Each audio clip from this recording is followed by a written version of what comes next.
All right. Good morning.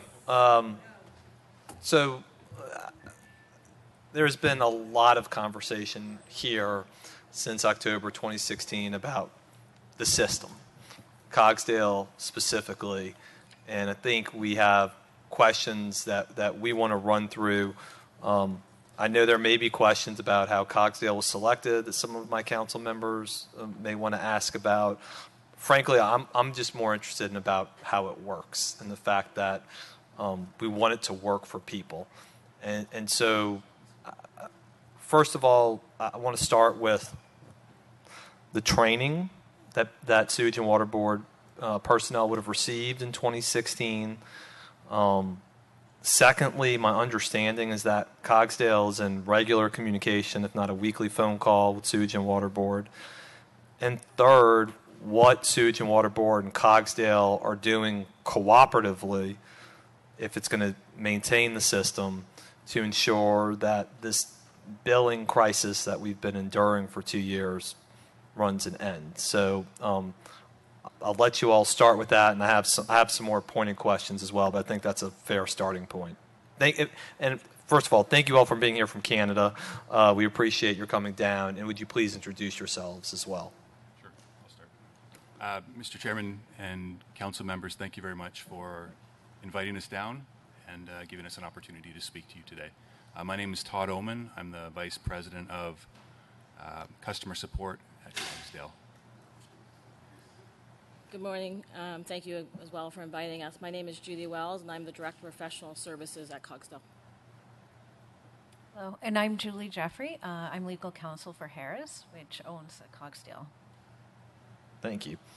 All right, so really, I think where we want to start is talking about the training initially that Sewage and Water Board personnel would have received, the adequacy of that training, and how the system functions and works specifically to begin with.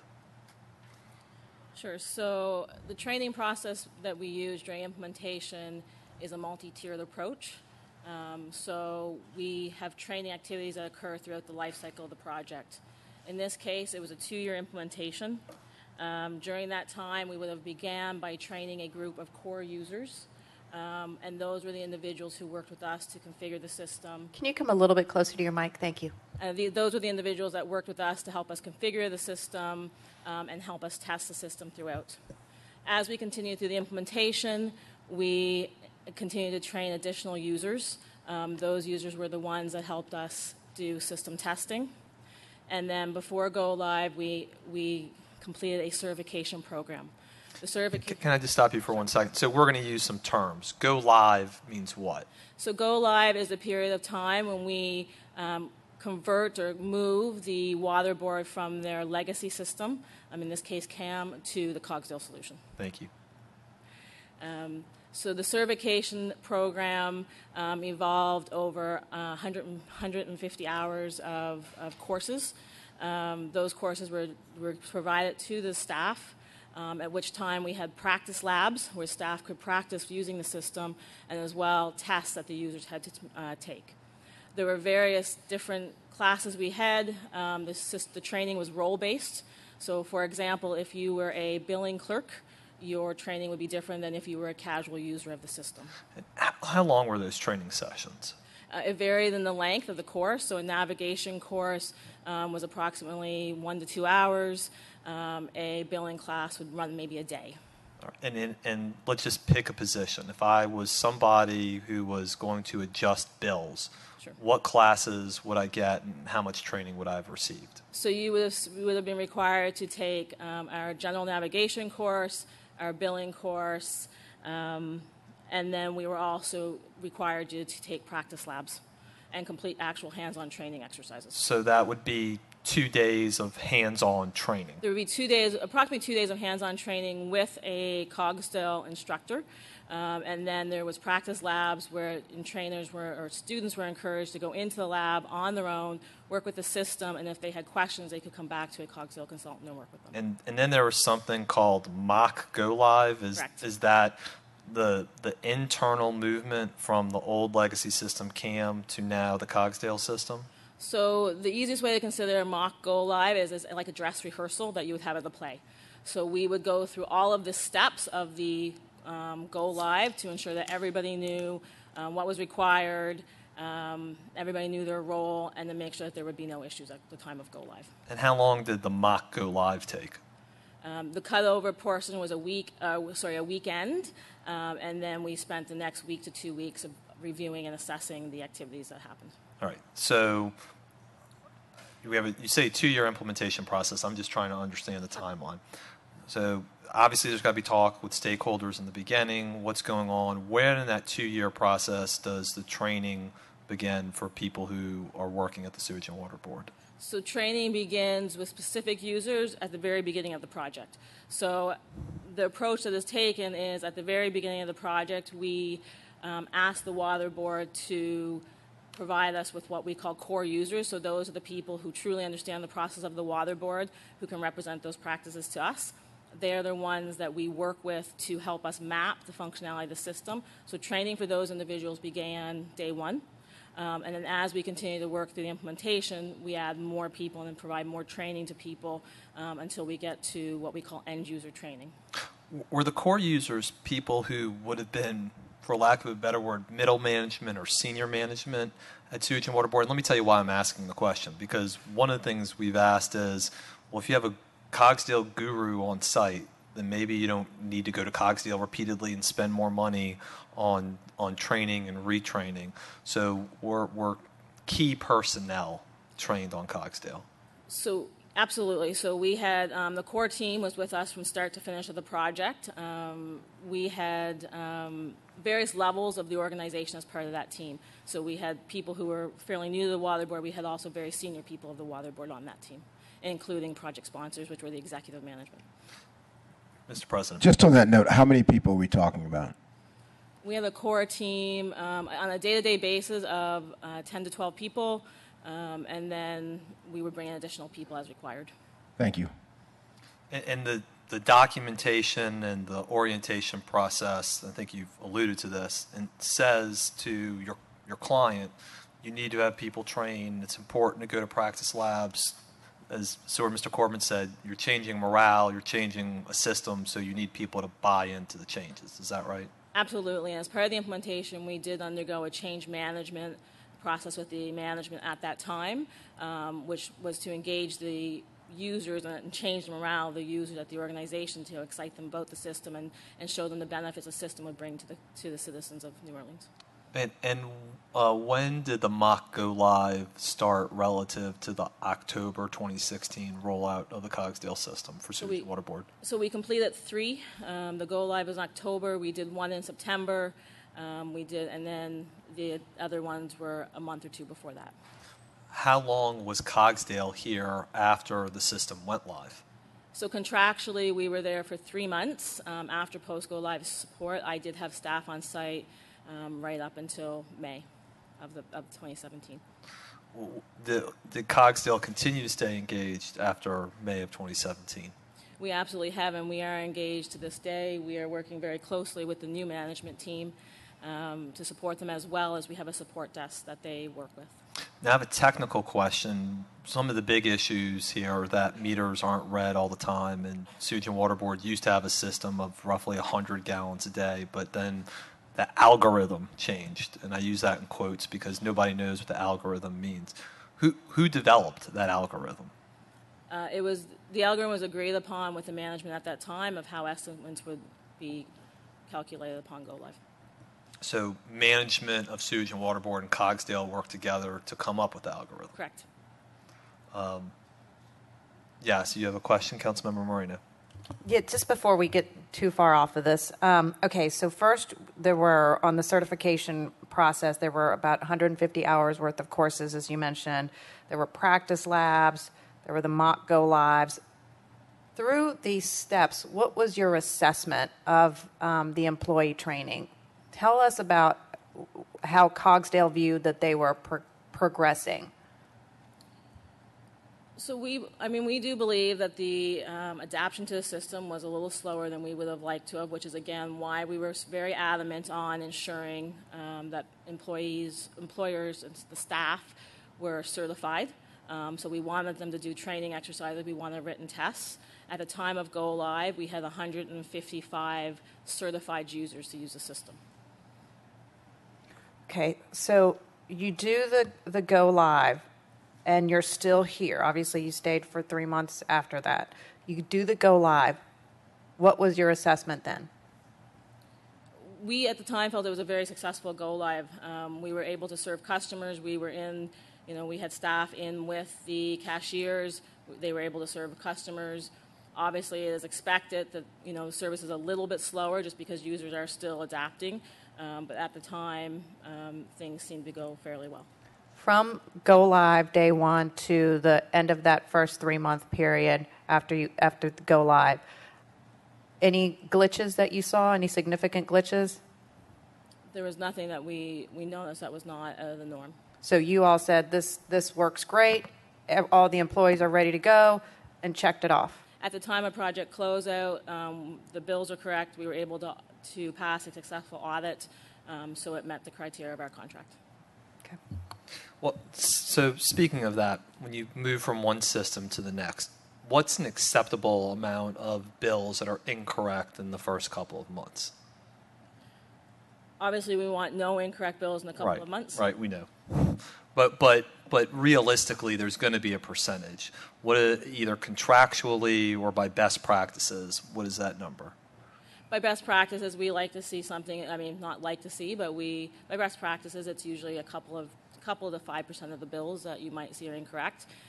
There were extra steps taken at that time where the water board brought in data checkers to pull all of the bills that first couple weeks after go live to hand check the bills to ensure that there were no variances. And during that time period from October 2016 to May 2017, the number of incorrect bills were 5% or less? That is correct. That's what we see. All right. Yes, Councilmember Banks. 5% or less, is that going to maintain? Is that what the customers can look forward to moving forward? Have we gotten to what we need to get so that the public can feel confident that the bills they're going to receive are accurate? I believe at this time we are still working with the water board to ensure that the citizens of New Orleans are seeing the accuracy they require to see for a successful system. So is 3 months from now, 6 months from now, how long do you think it'll be before the citizens of New Orleans can feel confident that the bill they're getting is the bill that they're supposed to receive? It is my hope that once we have the UtiliWorks, which is the third-party entity that we just brought on, that they would have a complete set of recommendations by the end of this year. But before we get that far, they are charged to obviously dissect and scrutinize every step of the way of the entire process. And if they find any flaws or infractions in the process and that could be corrected immediately, we will do so on the spot. But there will be some wholesale changes that will be implemented at the end of the year. And I'm giving us about 3 months to start seeing some meaningful and positive impacts after that. And I don't want to misinterpret, so 3 months, so let's just say 6 months. 6 so months from now, you're going to start seeing some serious improvements in terms of the accuracy and the timeliness of the bills. And Cogsdale has billing systems in other municipalities, so we can, and I just want to make sure I'm clear, in 6 months we should be where these other places are and have that very small percentage of incorrect bills, right?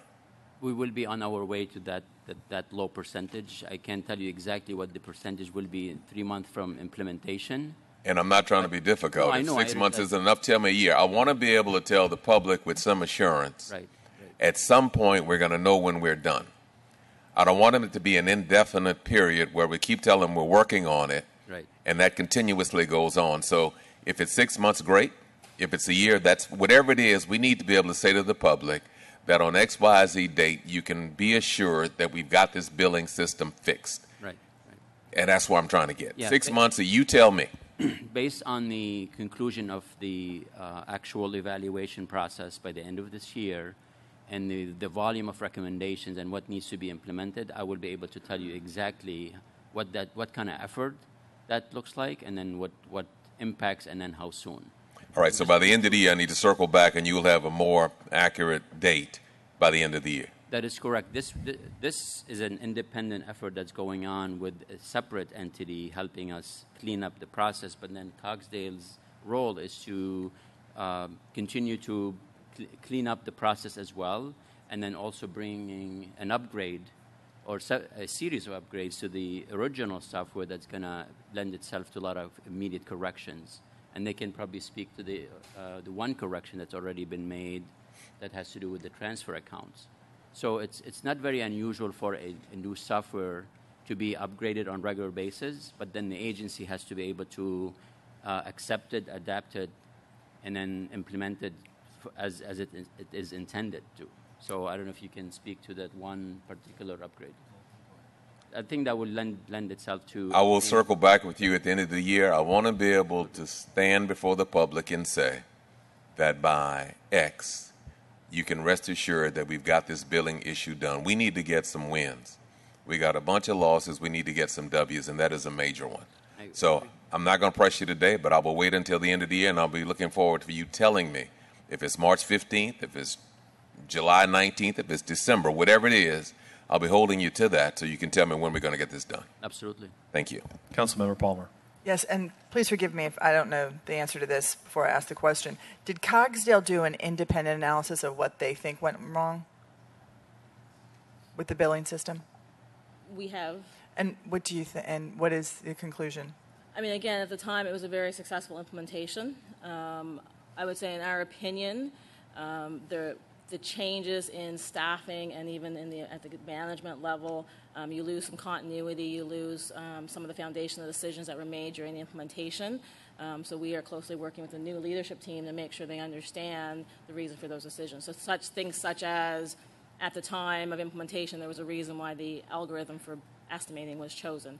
That continuity has been lost since the management team of the Water Board has changed. So are you actually publishing like a little report or something, an executive summary that we could look at?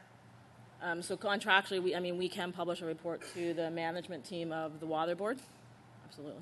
I just think it might be helpful. Yeah, I've asked UtiliWorks to team up with Cogsdale and learn the process and then come up with their findings, so it's all incorporated in one final report. Great, thank you. Thank you. Councilmember Williams. And maybe I missed one of the answers, and that's throwing me off. But I just need to make sure I understand sort of the history here. When was Cogsdale first made aware of the billing issue / crisis that we were having in New Orleans? What date? Or did you always know about it throughout the whole process? So are you talking about the rate tier issue? So I'm talking about sewage and water board customers having $75, $100 bills for, 20 years, and then having it spike to $1,000 or $1,200, and then finding out that there were not 20 or 50 of these people, but hundreds of this instance. When were you contacted by someone in the city of New Orleans to make you aware that we were in the presence of a crisis after installing this system? What date? I think the true crisis we've seen when we really started to understand the magnitude of the issue was when we as well started to see the articles in the newspaper that customers were getting large bills. On an individual basis, when those came into our support desk, we would work with the Water Board to make sure they understood the reasons that there were errors on those bills. Did you all have a presence in the city of New Orleans office or space at Sewage and Water Board throughout this implementation phase, or did you get news reports in Canada about what was going on through the Advocate and the TP? I'm trying to understand. We had the project space on Julia Street that we were at during the implementation phase. After our contract ended, we were no longer in that project phase. So we received information either from talking with the Water Board or through our support desk or through the news articles that we see in the paper. So again, my question is, when were you contacted by Sewage and Water Board, and by who, with regards to the crisis? The answer is never. Well, we've never really had a sort of a straight, this is a crisis, contact from the Water Board at any time. We've seen it through, like I said, through the paper and through the questions we've seen coming in from from the support desk and then from the council reaching out to us as well. So at no point in time in the past year did you get a call or email from Sewage and Water Board saying the system that we gave you in excess of $10 million, paid you in excess of $10 million to implement, since we put that system in place, we have had some very wrong bills that have been going out, and we need to talk about it? You never got a formal request, conversation, call, email from anyone at Sewage and Water Board? So the formal request came from the council, as well as the new executive team did reach out to us when they joined. But not prior to that information from the council? And in terms of correction, I know there was a number saying that Cogsdale was paid $10 million for the contract. That is actually an incorrect figure. What's the figure? Cogsdale was paid for services and costs and travel and license. We were paid approximately $3 million. Really? $3 million. And that was for the cost of the software and the training you described? That was the cost of the software, the training, and the software licenses. I know there was a number of $10 million that was put out, but I believe that was total cost to the Water Board. It was not Cogsdale's contract. Break that down for me again. So I know, and the I'm sure the Water Board can give you more detail, but our piece of the contract was $3 million. There was other consulting groups involved. I mean, there was, I'm sure, overtime paid, so on and so forth, that the Water Board deemed. The number of $10 million was not the Cogsdale contract. Okay, so if we parse out another roughly $7 million, you said there were other entities or consultants. Who were they? Yeah, we would not know all the costs of the board. We weren't privy to that information. I can tell you our Cogsdale contract cost was $3 million. Was there an intermediary or a third party that went between the Sewage and Water Board and Cogsdale that was part of that process? We did work with a third-party consulting group as well as the Water Board. Who was the project manager on that? Ralph. Ralph, and pardon me, I can't remember his last name off the top of my head. He was from a third-party consulting group.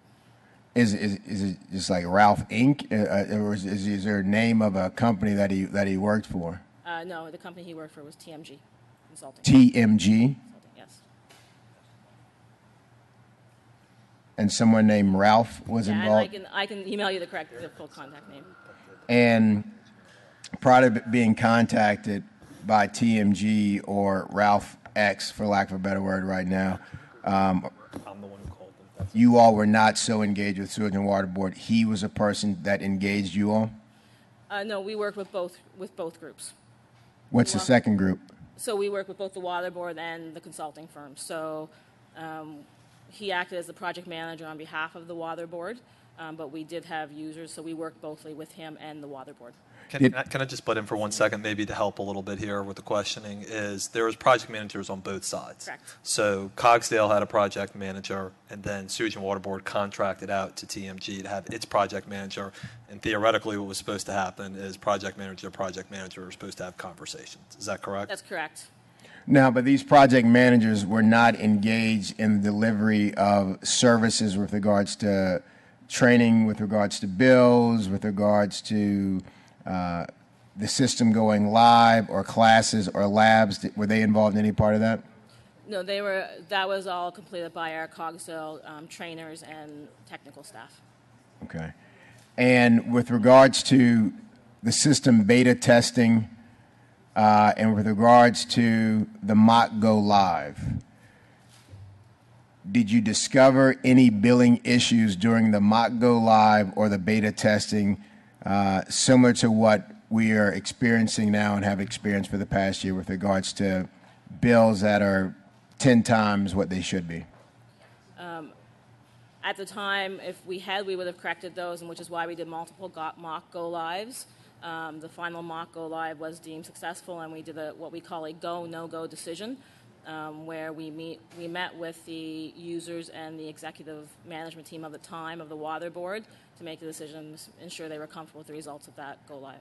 Mock go live. When was the last mock go live of the multiple mock go lives? So the last one would have been in early October.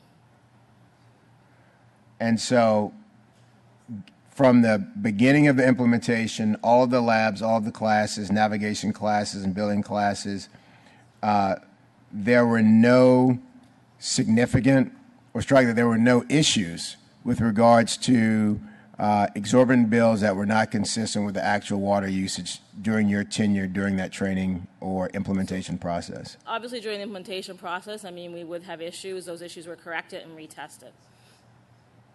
And did the number or instances of those issues go down, stay the same, or go up? As we worked through the implementation, they went down. And is there any part of the Cogsdale system that can see or spot outliers or grossly aberrant bills in the system before they are generated and sent off to customers? Yes, how the system works is there are reports that will, based on certain parameters that are configured, such as the bill is X% higher or lower than the last bill, the meter read is X% higher or lower than the last bill, it will put out what we call an exception report so that users can see that. And so why, have you asked the question or had any conversation with any sewage and water board officials about why there was no exception report generated before the continuous matriculation of bills to customers that are clearly erroneous? That question has been asked, and it is also something that we've discussed with UtiliWorks, and they are looking into that. Is there any answer, partial or otherwise, at this point about why we wouldn't have used a system that can flag and catch those bills before they actually go out to a customer and cause anxiety and cause someone's bill to be cut off? What response have you gotten? Whether you deem it rational or not, what response have you gotten? I mean, that's it. At this point, it appears that the business process that has that as a step in the process has been missed. I think the other thing to add, too, is in May of 2017, the Water Board won an award for Implementation of the Year. It was nominated by the Water Board and TMG. It was a joint nomination into CS Weekly? CS Weekly. I mean, that in itself is an indication of how successful that implementation was. So I know there's lots of questions around the stability of the software, but that award alone is a great indication of the quality of work that both teams jointly did to implement that service. That may be the case, but my son gets a trophy for a soccer team every single year, whether they win a game or not. And so my primary focus has to be on whether or not it is actually working and delivering that. And implementation is one thing, but being able to have the training and understanding to continue that implementation for the duration of the software, that is where the rubber meets the road, and that, frankly, is where our failings are. So, and not marginalizing the fact that an award was given, but I need to know the floor, the room number, the department that would have been responsible for catching these bills before they go out, given that the Cogsdale system had the capacity to do that at Sewage and Water Board. The functionality does exist. I mean, the findings to date is it appears that as part of the implementation, we laid out a business process that gets followed. It looks like that step in the billing process was missed, and we are working with both the executive management team and the new independent review committee to see why that happened. And Mr. Director, I hope that we can drill down very quickly and find that room or those cubicles at Sewage and Water Board that can address that issue and deal with it very expeditiously so that we do not continue to have the same problem we're having. Have you all installed this system in other municipalities with other entities and had a similar situation with regards to billings like we have here now? No. I mean, we have over 200 customers, and we've never seen issues to this extent. And have you been able to diagnose whether that is 100% user error, whether our old system was just so outdated that the transition from the education from the previous system and the new system, there was too big of a void, too big of a chasm? Is it the humidity? What do we think makes New Orleans special with regards to not being able to implement this system and have it work? So I believe it is a common factor of many things. I think there are some data entry issues that have occurred since the system has gone live. I think we've had some staff turnover, which has lost some of the knowledge that was put into users' hands at the time of go live. Obviously, I think there has been maybe one or two small issues in which Cogsdale had maybe been reported. I know there was one issue that was reported to us in July by the Water Board that was a fault of the system. It had been fixed in a previous build, but unfortunately it was not a version of software that the Water Board was using. What was that specifically? That's the rate tier issue over the 3,000 gallons. So it was fixed in a later release from what the Water Board is using, but unfortunately, again, there was no upgrade that occurred.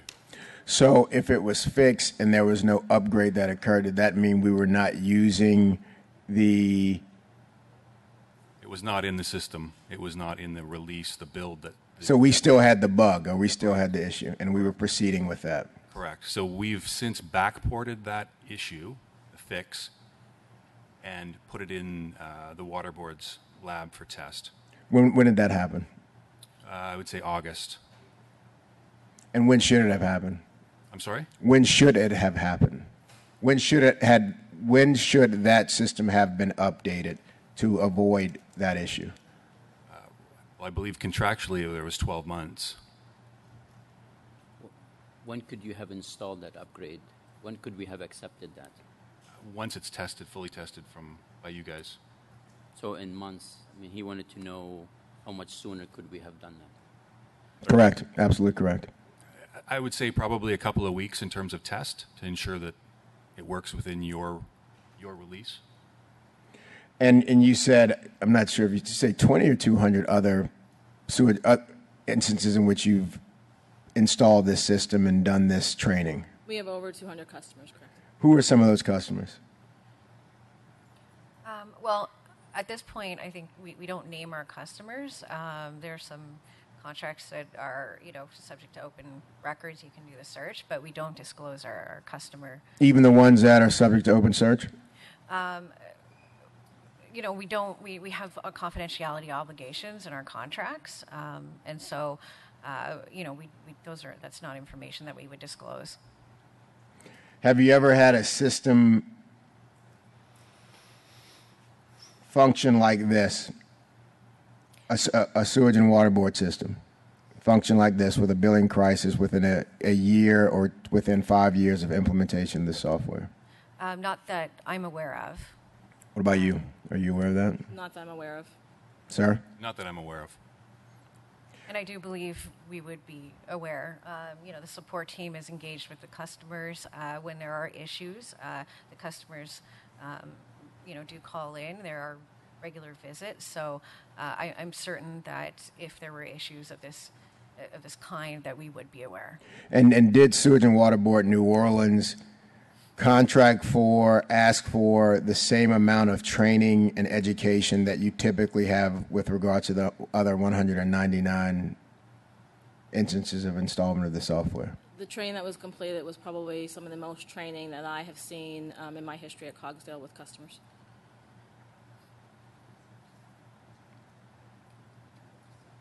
And would you describe the billing issue that we've had in New Orleans, based upon your involvement in its implementation, was that expected?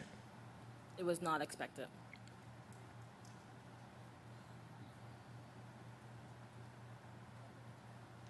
And your portion of whatever was attributed to this Cogsdale system was only $3 million, correct? That's correct.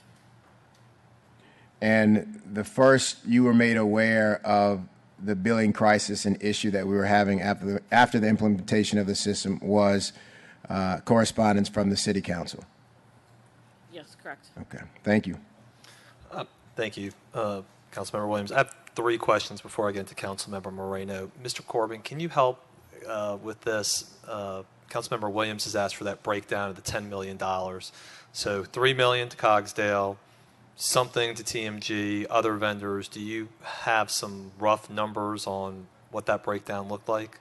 First of all, I don't think we spent $10 million in total on this actual effort. I think it's significantly less, and then I'm going to hold on, not sharing that figure until I cement it, and then I'll definitely share it very shortly. So with that, I'm going to just maybe answer your question with in writing and with the breakdown of who got paid for what. That's perfect. Let me ask this question out of Ms. Wells. You said the algorithm was developed in concert with management and Cogsdale. If management had called in May of 2017 and said this algorithm is wrong, it's not working correctly, we want to go back to 1,000 gallons a day, how long would it have taken to implement a new algorithm on the estimates? There's a lot of factors that would determine that, because obviously there's data already in the system. You have to figure out how to deal with it. To recalculate the algorithm once a customer has gone live is obviously much more difficult than before they have gone live and there is data in the system. But probably at that point in time, it would have been 4 to 6 months to actually test it, put it in, code it, make sure it works, ensure that the new algorithm is working with the data that exists in the system. Well, let's back up. So if they had done it earlier during the implementation of the go live process, how long would it have taken to change the algorithm? At that point in time, it would not take enough long at all, because you're not dealing with existing data in the system. What can you help quantify for me what not long means? It would have been about a month of work at that time. Right. All right. And now we know Sewage and Water Board is going back to the 1,000 gallons, which had been the way it had been done. How long did it take to help the agency get to that number for estimates instead of using the algorithm in the past? So at this point in time, the user are actually overriding and manually updating that algorithm. All right. So it still hasn't been implemented completely. Well, how long will it take to get to an automatic We new need algorithm? to work with the Water Board on that. So it's going to take additional time to roll it out. It is going to take some additional time, because obviously we have to deal with the data. So the bottom line is, had the agency done this earlier in the process, it could have been done much faster than it's being done now. And let me ask another question to follow up on what Councilmember Williams asked. I pulled down my iPad here. Imagine this is the screen of somebody, and Councilmember Williams was asking questions about, you got a $75 or $100 bill regularly, and we have people who are getting bills for 10 times that amount. Does this screen tell a billing person that there's something wrong with this bill? How do you know when you're looking at the information that the bill is flagged and incorrect? So it will show as an exception. So it will show on the report that this bill is X percentage higher than the last bill, or this account hasn't been billed in X number of months. But who catches that?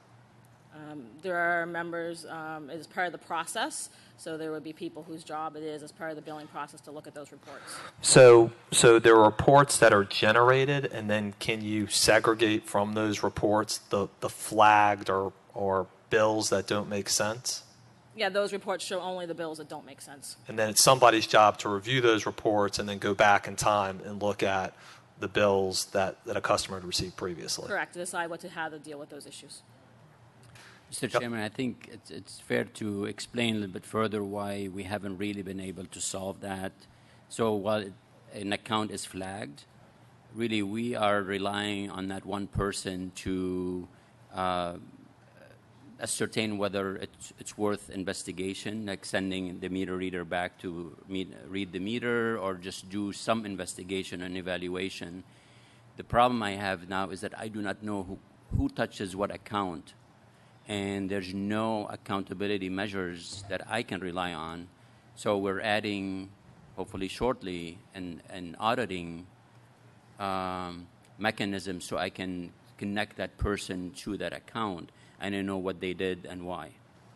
That's how I can hold them accountable. That's how I can incentivize good quality work. That's quality assurance. So today I have no idea who sends a $10,000 bill and who doesn't.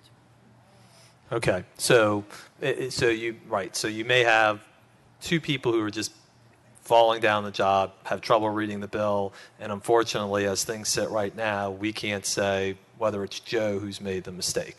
That is correct. Until it comes back to us in the form of a more dramatic fashion dispute, and then we have a black eye, and then we have to fix it. Understood. Well, and I know, Mr. Corbin, we're asking you for a lot of timetables, and that's going to be a lot of our questions. But what is a reasonable amount of time for you to be able to implement that quality control? Because that seems like a pretty critical issue. I want to say a couple months, maybe sooner. Yeah, it's probably sooner. It's just really a matter of turning that auditing functioning on and then deciding what they want out of it. So it can be done within a fairly short period of time. All right, fairly short period. I'm sorry, I'm a lawyer, so I need to. I need to I know. will turn it on today if I'm assured it doesn't complicate other things. So if I'm assured that it's going to be fine, I would turn it on tomorrow. I mean, obviously there's some costs associated with it, Right? But I think it's well worth the money. And what assurances does Mr. Corbin need to be able to turn it on as quickly as possible?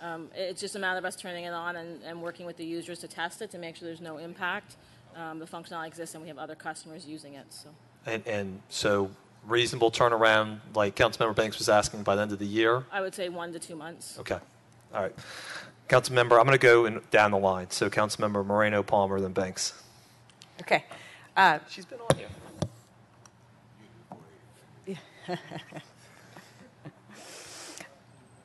I have so many different questions now, but I just want to start by saying this, that thank you, Mr. Corbin, for contacting Cogsdale finally officially, which I would have thought would have obviously been done before, and for all of us being able to have this conversation, because I have to tell you, for the first time, I think that we're really finally starting to figure out really what happened and how to fix it.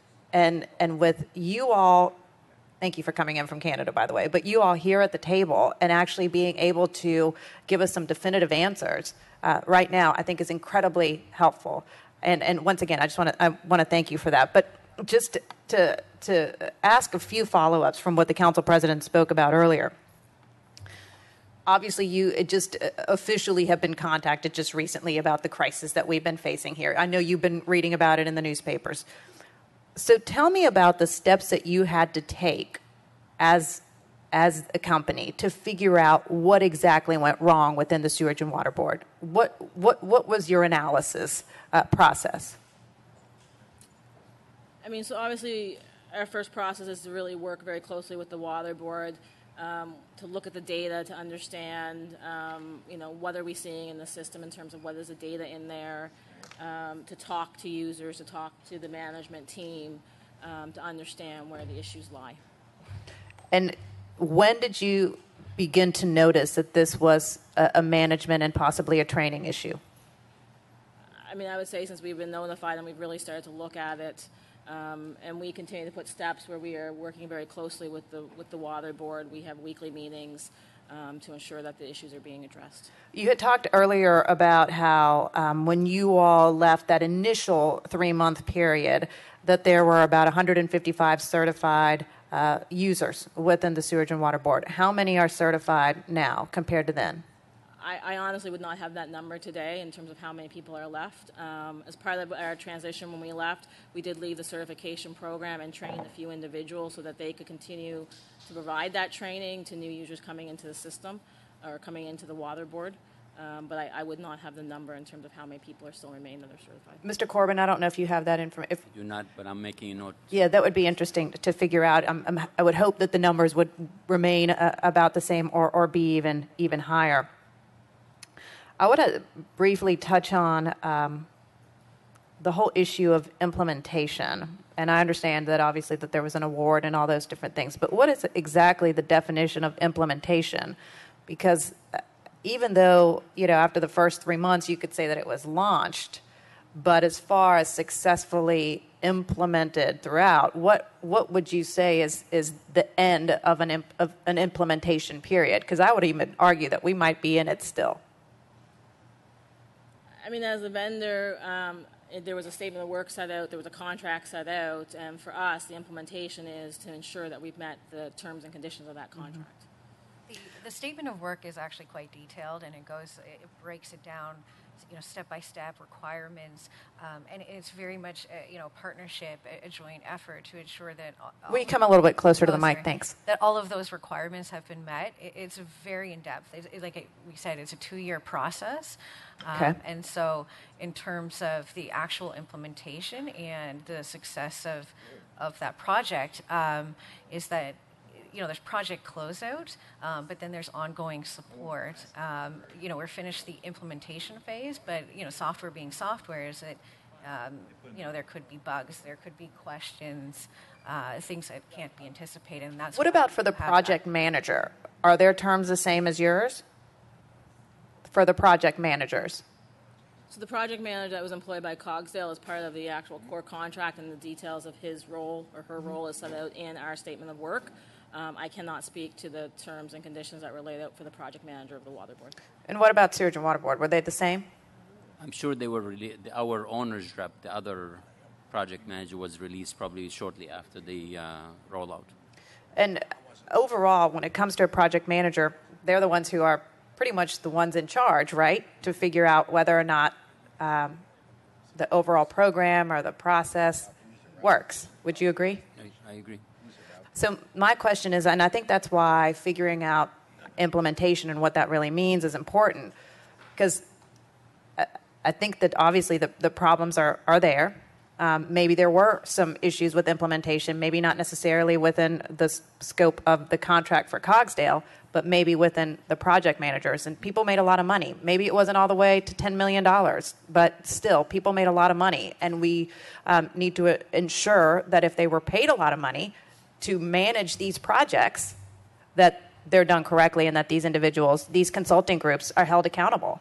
I think we hear often in this city that consulting groups come in and make a ton of money from the city, and then we get very little results from it. So I think that accountability of those individuals is important. Let's see, what else did I have? I think that's it for now. Thank you, Mr. Chairman. Thank you. Councilmember Palmer. I just want to just put it again into context. How old was the previous system before they switched to Cogsdale? I don't know off the top of my head. I think it was somewhere around 30 years. 30 years I know old. it was an actual, like a homegrown. You had sort of one gentleman on staff who maintained that system and coded that system and changed that system. That's what I thought. I just want to thank you all for being here. I want to thank the chairman for the agenda, and it was very thoughtful in the questions. And I do want to also state that I am really appreciative of the tone and the tenor of everyone here trying to really solve this problem and put their arms around it so we can move forward. So again, I just want to thank you all for being here. I look forward to seeing a report, Kasan, in terms of what their analysis is, because I do think that might be helpful as well. So thank you. Thank you. Councilmember Banks. Just a couple of questions, and it started when we talked about the $10 million. The $3 million that you were paid, is all of this remediation being covered under that, or is there an additional fee for you all to be here now? So anything that, we are working with the water board on that, obviously, to provide extra services that are outside of our core contract. There are fees for that. But our attendance here today is at our cost. Our attendance today is at our cost. Okay.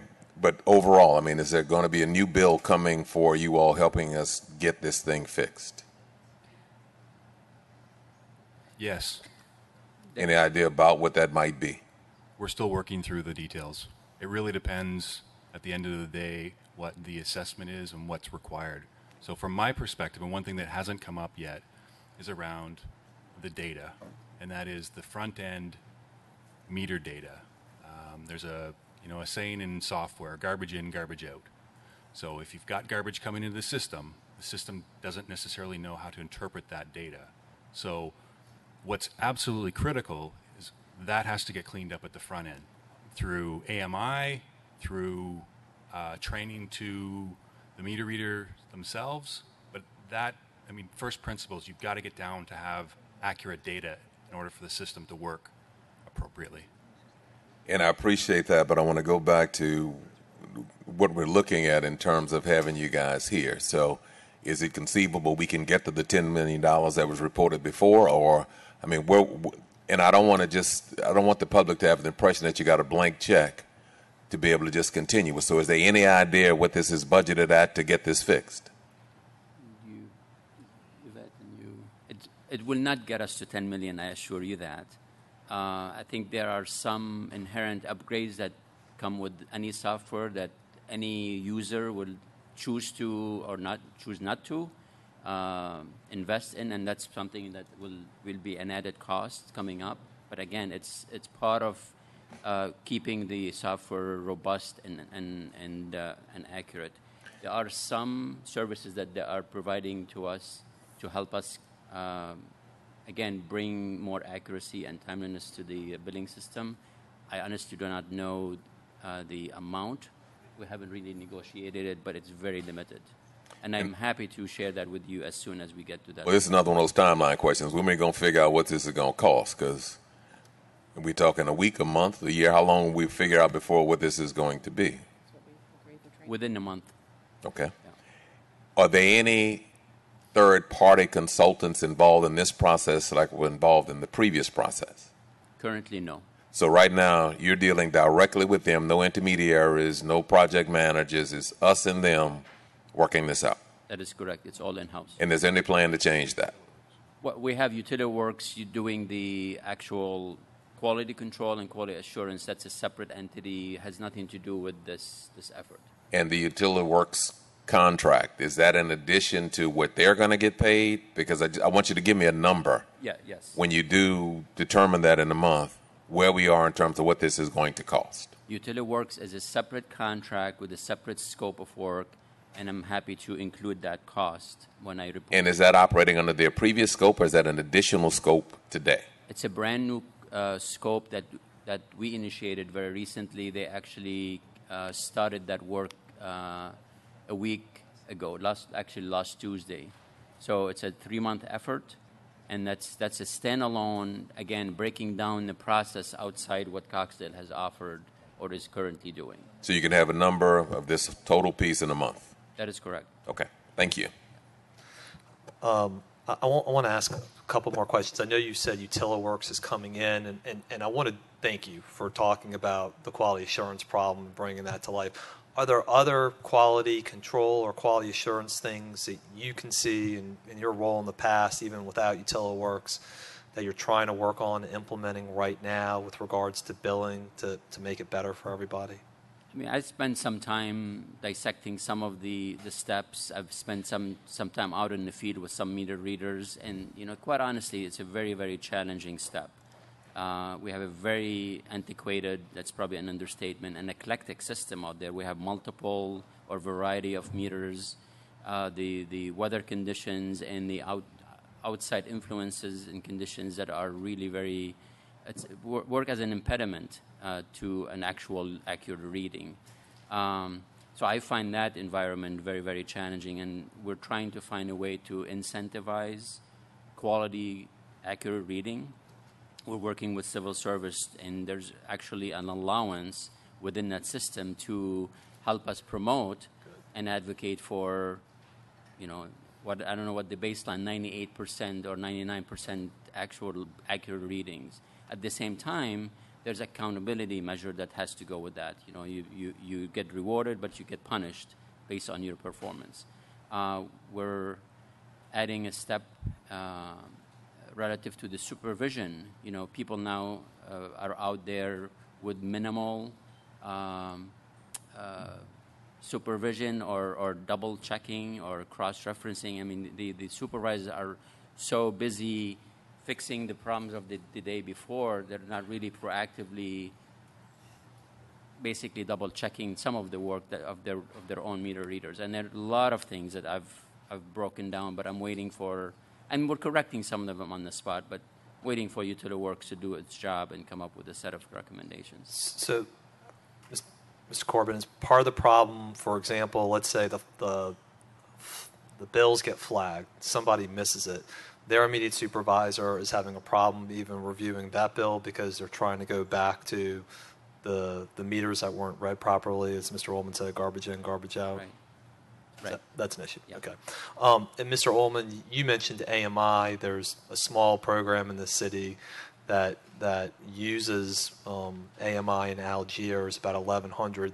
They say that they're roughly at 98, 99% accuracy. Has that been sort of your team's finding that using? That's my understanding, yes. All right, so this is what I think we're going to do now is I have some comment cards regarding Cogsdale. I want to go to those. And then what I'm thinking, Mr. Corbin, is after we finish those, maybe just a couple more areas relating to revenue billing side, then 10-minute recess for everybody. But since these are the primary comment cards, I want to make sure I get these people in, and so make sure y'all can catch your flights too. All right, so the order that I have them in are Mr. Lazard first, Ms. Washington on deck, and then Mr. Makbul third up. So Mr. Lazard, please come forward, and you have 2 minutes to identify and state your case. Thank you. Yeah, Lloyd Lazard, 3320 Delaware Street. Some of the concerns I have dealing with Cogsdale is that the previous leadership at Sujan Water Board that have been displaced because of their action have also was involved in setting up a retraining program that was to be at approximately $1.2 million, if my understanding is correct. So therefore, I have a problem understanding the technology. I understand that we as human beings create artificial technology, and that technology operates according to what's being fed into it. So my question comes to this question, why is it at a given period of time when there were flawed leadership, there was also an agreement for $1.2 million of a retraining program that should not have been, because the retraining should have been a part of the previous agreement? I'm conflicted with that. I'm very much conflicted with it because it seemed that there was some manipulation. There's a thing in a computer called a virus. When it hit the computer, all kind of things goes off. So what's happening with Cogsdale? When we get into the fact that we're standing up here looking at bills that's going up, we also have people that got bills that's going down. I know people that pay $7 and less for their bills. So there is no equation of balance within the system that we presently exist.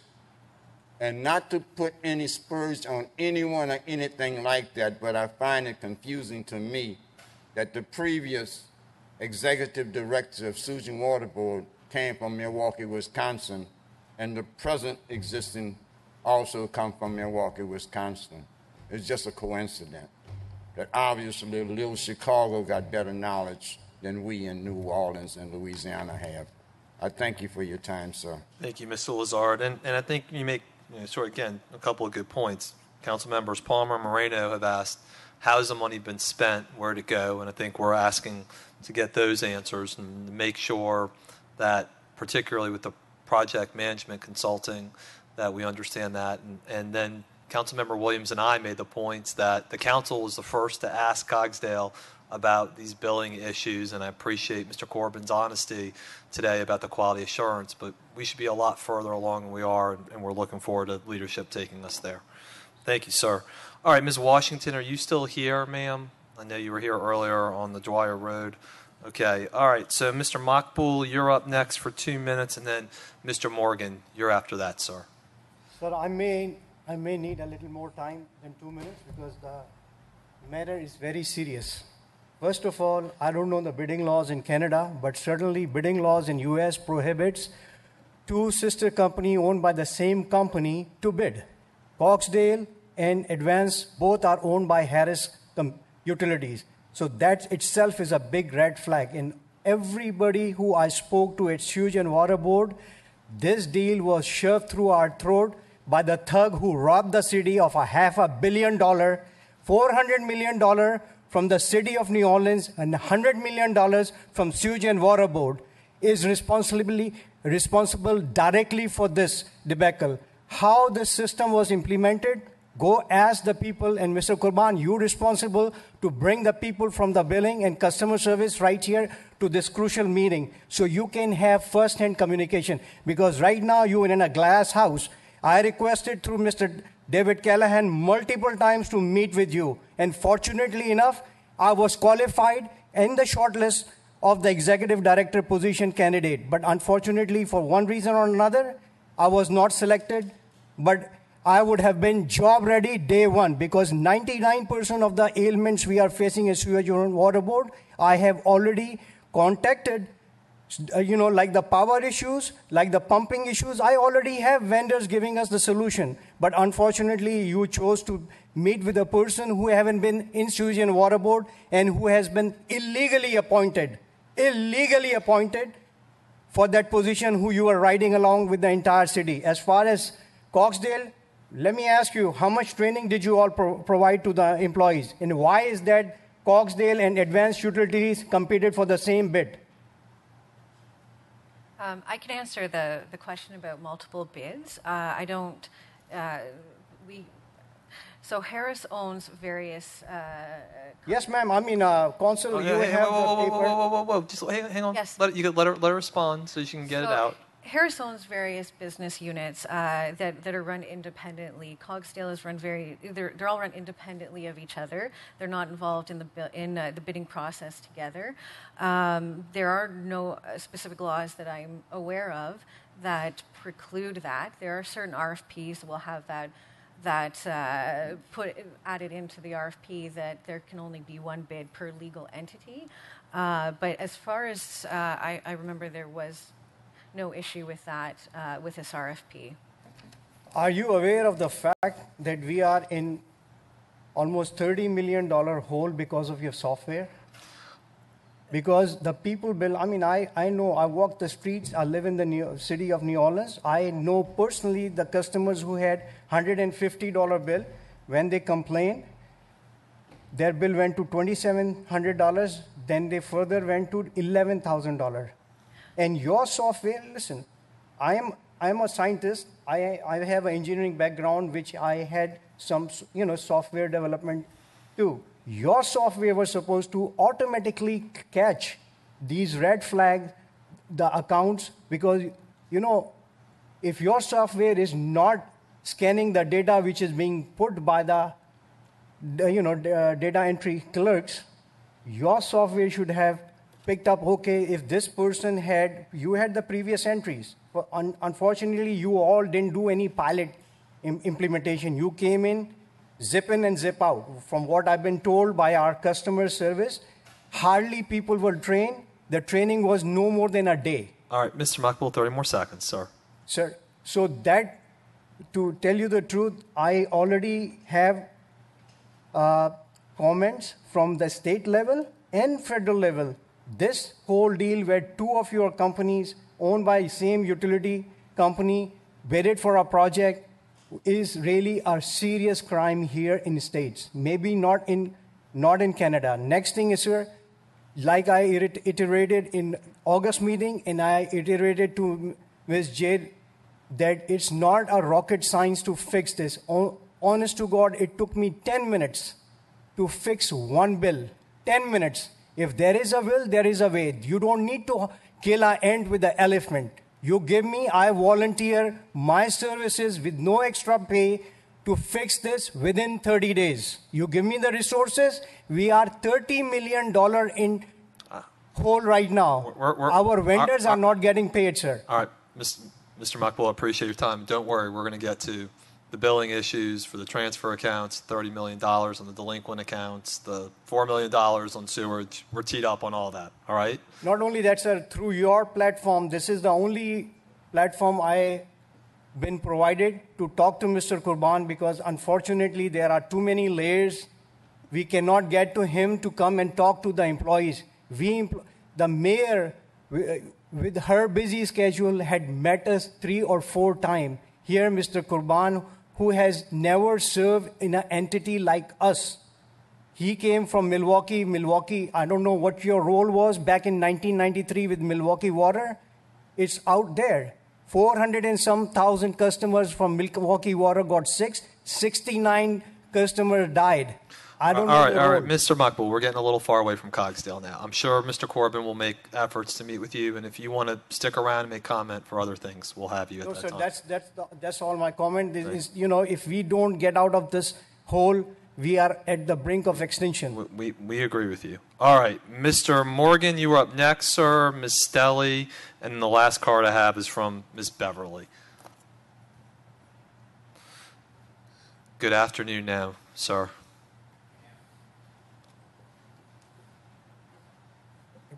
Good afternoon, councils. Good afternoon. My name is Larry Morgan. I'm resident at 8312 Oleander Street. But first, I want to address on my mind why it's there.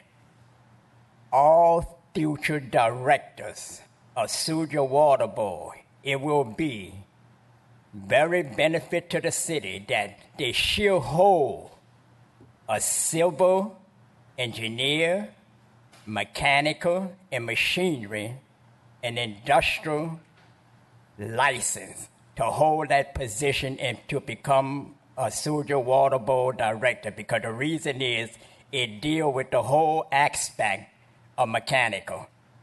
In the past, we had people that had neither one, and what it did, it cost the city a lot of money. And what I'm saying from this scenario is they got into those positions for 4 years, and after the 4 years, they was awarded a lot of money and did nothing for the city, just like you said. They come into the city, they do nothing for the city, and they leave out the city with a lot of money. But this is a scenario. Okay, let's assume that we have a Suja Water Board director today. Let's assume that his the value of this last takeout from the city price is $100,000. In the first year, if he did well, award him $25,000. In the second year, if he did well, award him additions, $25,000. That's $50,000. Third year, award him addition. That's $75,000. Award him in the fourth year, if he did well, award him additional $25,000. That's $100,000. But don't give him $125,000 for the 4 years service, and he did nothing for the city and gave the city nothing. And that's what New Orleans has been doing for a long time with many of the Suja Water Board directors. Let them earn that money, because the reason is that we paid the taxes and they're walking away with nothing. Like they said, this is the Big Easy. Yeah, we come to the Big Easy because we know that we could get over. Stop it. You're a new council. You're a better council than an old council. So therefore, I ask you to take that into the consideration. Make sure that they have their degrees. And also about the building issue. The building issue is on Suja Water Board, because the reason is for years and years and years they had not had qualified people that they had sent to school or either sent for training to read those meters. But look at all the years that Suja Water Board had collected money on the customer on estimating, and the estimating was always in their favor, man. And really, if they really are honest and sincerely want to bring this building system under control, it's one solution, and it's right, and the people deserve it, and it's long overdue to them. Suja Water Board should wipe the slate clean and start all over, because the reason is the fault was on them. They didn't have qualified people to read those meters. Come on, man. Councilman, I ask you all, stop letting Suja Water Board ripping us off, because they've been doing that for years. Thank you for your consideration and time. Thank you, Mr. Morgan. Yeah, and that's the reason why we're going to continue having these quarterly meetings, is because we want to make sure, particularly on the billing issue, that we get, I had 2 emails last night about it. We want to make sure it gets resolved for everybody, too. All right, Ms. Stelly, you have 2 minutes. Good morning. Good afternoon, ma'am. And then Ms. Beverly, if you're here, you'll be next. Good afternoon. Good afternoon. My question is in regard to the software. So my specific concern today is about the sewer volume fee. And that fee is supposed to be 85% of your usage. Is that correct? So for instance, if I use 10 gallons a month, then it assumes that 85% of that goes down the drain and 15%, right. So within your software, then, that should be a constant formula, right? No matter what the person inputs as my usage, the sewer volume fee should be 85% of that. Is that pretty accurate? I don't know about the 85%, but Well, very close to that. on your website it says 85%. For commercial customers, it's 100%. So that means that what they take in, they just flush down the toilet. Is that correct? And it goes into the sewer system. So I'm a residential customer. So that means that 85% of what I take in, you assume that I flush out, it goes into the sewer system, and I'm charged accordingly. Is that correct? None of my bills are accurate. Not one. So is that a software problem? Because that should be a constant in your software. Excel is an example. You put a formula in Excel, you add a number, Excel automatically calculates what it is. Am I correctly assuming that your software should work the same way? It's a constant formula for a residential customer. Yes? No? Correct. Well, they should. They developed it. Okay. So your software is flawed. I've gone through my bills for a year. In some cases, the sewer volume is greater than 85%. In other cases, it exceeds the water that I use. That's mathematically impossible. So your software is flawed. Well, can I ask a question? Because your point's well taken. Yeah. Is it the software is flawed, or is it the fact that we've had these algorithms that management previously agreed to and that were part is what Ms. Stelly's getting at? Is that these agreements were made beforehand and the software does what the system tells it to do? It should be 85% of whatever volume of water that's recorded. It should be. I think in this case, we would have to take a look at her specific account and understand the data that's put in there so that we could review and understand why that's not. And Ms. Stelly, my guess is Mr. Corbin looked like he was getting ready to reach for your bill. My guess is there would be somebody who here willing to talk to you about that. Yeah, well, I have several. Okay. And they're all wrong. Yeah, see, now people are going to start running down here to see how many other ones, of course, Ghassan can fix I would today. suspect that the whole city That's has right. a problem. Yeah. So my concern is that my adjustment was due to one unexplained high bill. Certainly I will take issue with that because there are several. But then it's not only the high bill, it's the software error. So the citizens of New Orleans are being charged maybe 33 cents more, maybe $1 more, maybe $2 or $3 or $4 or $5 more per bill. When you multiply that times the number of residential customers, that's a lot of extra money that you're taking in error, in addition to the water usage charges. So the software is wrong, and before I go to my hearing, because I'm going to ask for that, I need to understand that you guys can correct that, because I'm willing to bet that every bill, every customer has this problem with their bill. It hasn't been right 1 month in over a year's worth of bills, and I have them here. And I can do simple math. It's only X times, 0.85. It's really simple. So I would ask that you take a look at your software, because that's not a user error. That is a software error. Thank you, Ms. Stelly. Okay. We appreciate it. And we're going to ask questions about revenue and calculations as well, based on some of those comments. Ms. Beverly, you're the last up.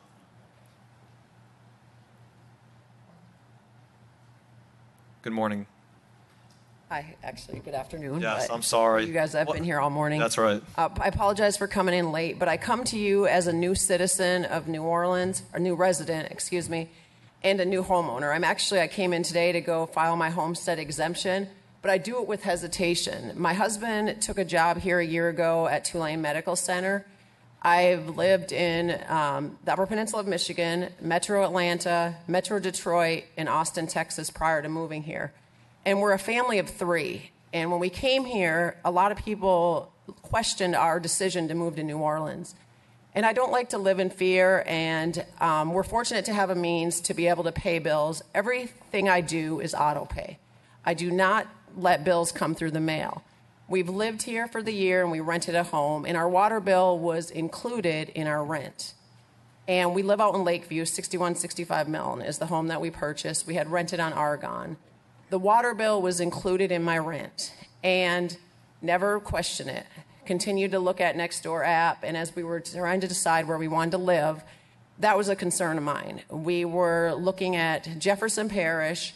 My husband, as I mentioned, works downtown here, and my daughter goes to a private school in Metairie. Another one of my concerns with moving to New Orleans, knowing the cost to live here, the taxes, and the fact that I had to pay $25,000 to send a kid to 6th grade. But as we started looking in February, we kept falling in love with Lakeview. And having a young child, I wanted her to live somewhere that I felt safe. I wanted my husband to be able to get to work and be able to get home and be able to be there with us in the evening. So now we're in our new home, and I have not received a water bill, and I live in fear of getting that water bill. I sit here and listen to this woman here talk about hers. I'm fortunate I have a means to pay my bill, and I have a means that if and when I am overcharged, I don't have to sit there and count my pennies to pay other bills because I have a means to be able to. But my money is going to sit in somebody else's account when I could be earning interest on my investment so I can continue to live in the city of New Orleans. And it's unfortunate that as a resident of this city and having to pay the tax that I pay to send my daughter to a private school, that I have to come to a city council meeting and express my fear of getting a water bill. I have multiple pictures in here of my water meter. I go out there just as regular, probably once a week, and I have it marked on my calendar to go read it, take a picture, so that once I get this bill, which I had the initial one for a few days, that we weren't even living in the house, and I couldn't believe how much my meter moved, but we'll worry about that when I get the one for us living in it. But City of New Orleans, you need to do better. I should not have to come here before I get a bill, coming to file my homestead exemption, and wondering if we made the right decision. We own a property in Michigan and we own a property in Ohio. And I say to my husband regularly, I don't think we're in the right place. It's costing us way too much, and I have to live in fear of getting a simple water bill. For the person who is living check to check, or who's living in poverty and living off of state aid and has to worry about getting a water bill, that's unacceptable. This city needs to do better, and you need to do better soon. And you as a billing company need to figure it out. As she mentioned, it's simple math. 85% of 100, you should know what it is. She should not have to go through that, and I'm praying I don't have to. Thank you for your time. Thank you, ma'am. You're my neighbor, by the way. So, yeah, welcome to the neighborhood. And you make a good point. We do get a lot of phone calls in our office that say exactly what you just said, which is I can pay my bill, but what do you do about people who can't? And that's part of what this is all about, is the people who have trouble living paycheck to paycheck, who don't have the means, who are taxed, who are billed by other entities, making sure we get this resolved as well. All right, Cogsdale personnel, thank you all for being here. We appreciate your earnestness, the candor of your answers. Have safe trips home. We're going to switch over now to some billing questions, and then we'll take that 10-minute break. I know Councilmember Brissett wanted to ask some questions about the audit and where we stand on the CAFR. So thank you for being here. We'll move on to our next topic item. Thank you. Thank you. Mr. Chairman, may I ask for maybe a change in the timing, because I'm expecting my CFO to be here. Yeah, sure. She had a very important meeting. Well, why don't we just preparing for the CAFR? So if there's we'll take the 10-minute break right now. Okay. Thank you. Yes, absolutely. Okay. Thank you. Thank you. We stand in recess.